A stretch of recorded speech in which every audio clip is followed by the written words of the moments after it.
ప్రపంచంలో గొప్ప దైవజనుడు ఒక ఆయన ఉన్నాడు. ఆయన పేరు డేవిడ్ లివింగ్స్టన్. ఈ డేవిడ్ లివింగ్స్టన్ అనబడిన వ్యక్తి స్కాట్లాండ్ దేశంలో జన్మించాడు. ఈ డేవిడ్ లివింగ్స్టన్ అనబడిన వ్యక్తి స్కాట్లాండ్ దేశంలో పుట్టాడు కదా. ఈయనకి ప్రభు పిలుపు అందుకుని దేవుడు చెప్పాడు, ఇగో స్కాట్లాండ్లో కాదు, నువ్వేం చేయాలో తెలుసా, నువ్వు ఆఫ్రికా ఖండానికి వెళ్ళాలి. అప్పటికి ఆఫ్రికా ఖండం ఎలా ఉందంటే నరమాంస భక్షకులు, అంటే మనుషులను చంపి మనుషుల మాంసము సహితము వండుకొని తినేవాళ్ళు, కాల్చుకొని తినేవాళ్ళు. మనిషి బ్రతికుండగానే కాళ్ళు చేతులు కట్టేసి తల కిందకు పెట్టి కాళ్ళు పైకి పెట్టేసి కాళ్ళను కట్టేసి ఈ కట్టబడిన కాళ్ళను చెట్టు కొమ్మకు ఏలాడదీసి కింద మంట పెడుతూ ఉంటే తలంతా కూడా కాలిపోతూ దేహం అంతా కాలిపోతూ ఉండేది. బ్రతికున్న మనిషినే చంపుకొని తినే నరమాంస భక్షపుల మధ్యలోకి దేవుడు అంటున్నాడు, ఇగో అటువంటి వారి మధ్యలోకి వెళ్ళి నువ్వేం చేయాలా, సువార్తను ప్రకటించాలా. ఏం చేయాలా? సువార్తను ప్రకటించాలి. నా మాటలు చెప్పు. చీకటి ఖండంగా పిలువబడుతున్న ఆఫ్రికా దేశం ఏదైతే ఉందో, సువార్త లేని ఆఫ్రికా దేశం ఏదైతే ఉందో, నా మాటలు అందని దేశం అది. ఎంతోమంది పాపిస్టి వాళ్ళు ఉన్నారు అక్కడ. వాళ్ళందరికీ సువార్త చెప్పే బాధ్యత డేవిడ్ లివింగ్స్టన్ నీ మీద పెడుతున్నానని చెప్పేసి దేవుడు డేవిడ్ లివింగ్స్టన్కి ఒక పిలుపుని అందిస్తాడు. అప్పుడు లివింగ్స్టన్ భార్య, పిల్లలు, స్నేహితులు అతని దగ్గర ఉన్నవారందరూ అంటారయ్యా, అది భయంకరమైన దేశం, అది భయంకరమైన ప్రాంతం. ఆ ప్రాంతానికి వెళ్తే నువ్వు హెలికాప్టర్ నుంచి ల్యాండ్ అయిన మరో క్షణమే బాణాలు వేస్తారు. నువ్వు కొన ప్రాణముతో ఉండగానే నిన్ను భయంకరంగా చంపేసి బల్లలతో పొడిచి, నువ్వు ప్రాణముగా ఉంటే మంటతో కాల్చేసి, డేవిడ్ లివింగ్స్టన్ గారు మీకు చాలా ఘోరమైన శ్రమలు అక్కడ ఉంటాయండి, మీరు వెళ్ళలేరండి.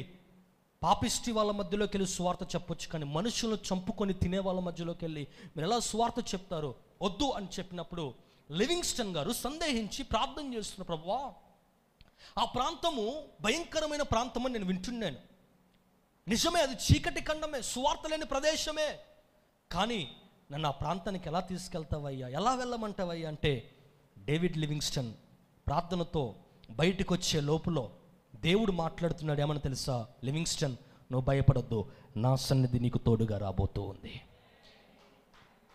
నువ్వు వెళ్ళు, స్కాట్లాండ్ దేశంలో చీకటి ఖండంలో అడుగుపెట్టిన తక్షణమే ఆ దేశ ప్రజలకి నీ మీద కటాక్షము కలుగ చేస్తాను, వారి హృదయాలు నేను మారుస్తాను. సువార్త చెప్పడం నీ బాధ్యత, ప్రజల్లో మార్చటము నా బాధ్యత. డేవిడ్ లివింగ్స్టన్ ధైర్యముగా వెళ్ళు అని చెప్పినప్పుడు ప్రార్థనా గది నుంచి బయటకు వచ్చిన లివింగ్స్టన్ అందరూ అడుగుతున్నారయ్యా ఇంకా నిర్ణయం మార్చుకోవా అంటే వాళ్ళందరికీ డేవిడ్ లివింగ్స్టన్ చెప్తున్న ఆన్సర్ ఏంటో తెలుసా? ఇదిగో దేవుడు నాతో చెప్పాడు, ఆయన సన్నిధి నాతో రాబోతుందని. దేవుడు నాతో చెప్పాడు, ఆయన సన్నిధి నాతో పాటు నడవబోతుందని. దేవుడు నాతో చెప్పాడు, ఆయన మహిమ, ఆయన అభిషేకము, ఆయన సన్నిధి నాతో నా చుట్టూ రాబోతుంది, మీరేం భయపడకండి అని చెప్పి ధైర్యముతో బ్యాగ్ సర్దుకొని హెలికాప్టర్ ఎక్కాడు లివింగ్స్టన్. వెళ్ళాడు, హెలికాప్టర్ ఎక్కేసి అక్కడ ల్యాండ్ అయిన తక్షణమే మీరు నమ్మండి, నరమాంస భక్షపులు అటాక్ చేసినా ఆ అటాక్ నుంచి దేవుడు తప్పించాడు. తప్పించి సువార్త చెప్పడం ప్రారంభించారు, వారందరినీ కూర్చోబెట్టడం ప్రారంభించాడు, దేవుని మాటలను ప్రకటించడం ప్రారంభించాడు. రక్షణ, సువార్త, సాల్వేషన్, పునరుద్ధానము, జీవము, యేసుక్రీస్తు ప్రభు యొక్క సిలువ, ఆయన మరణము, ఆయన సేవలో చేసిన ఆశ్చర్య కార్యాలు.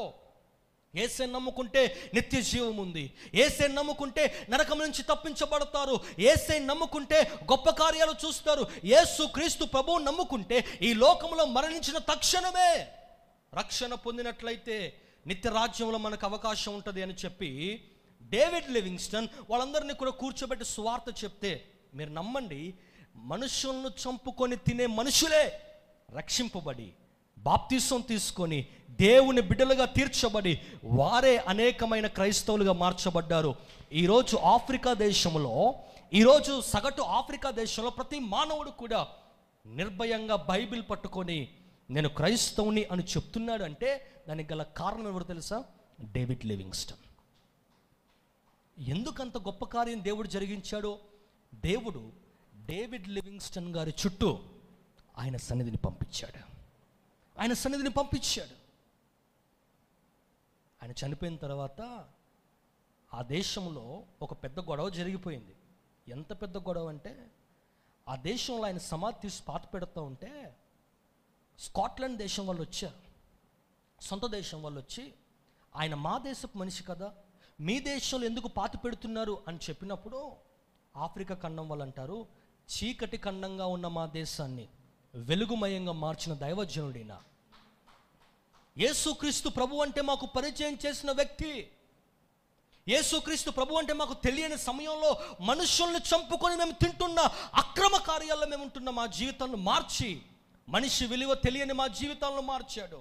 సువార్త చెప్పి దేవుని యొక్క ప్రేమను మాకు పరిచయం చేసి, మనిషి యొక్క వాల్యూ లేకుండా, అయ్యో వాళ్ళు కూడా మనలాంటి మనుషులే కదా, వాళ్ళని కూడా దేవుడు మనలాంటి మన విధంగానే సృష్టించాడు కదా, మనుషులను చంపుకొని తింటే మనకేం వస్తుంది అని ఆ యొక్క ప్రేమ మా జీవితంలో లేకపోయినప్పుడు దేవుని వాక్యం ద్వారా మాకు రక్షణ కల్పించి యేసుక్రీస్తు ప్రభువుని పరిచయం చేసిన ఈ గొప్ప దైవజనుడిని మీ దేశానికి మేము పంపించము, ఈ దేశంలోనే పాతి పెడతామని చెప్పి గొప్ప డ్రామా జరిగిపోయింది ఆ ప్రాంతంలో.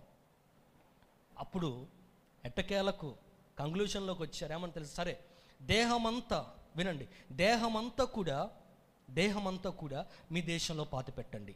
ఆయన గుండె ఉందే, ఆయన హార్ట్, ఆ గుండెను పీకి తీసేసి మాకు ఇచ్చేయండి అని చెప్పినప్పుడు అక్కడికక్కడే రొమ్మును కోసి దేహాన్ని అక్కడ పాతి పెట్టి ఆయన గుండె వరకు తీసుకొని ఒక బాక్స్లో పెట్టేసుకొని వచ్చి ఆయన గుండెనేమో ఆఫ్రికా దేశంలో పాతి పెట్టారు, ఆయన శరీరమేమో స్కాట్లాండ్లో పాతి పెట్టారు. ఆఫ్రికన్స్ ఆయన వదులుకోవడానికి ఇష్టపడలేదు. ఎందుకో తెలుసా? దేవుడు చెప్పాడు, నా సన్నిధి నీతో వస్తుంది.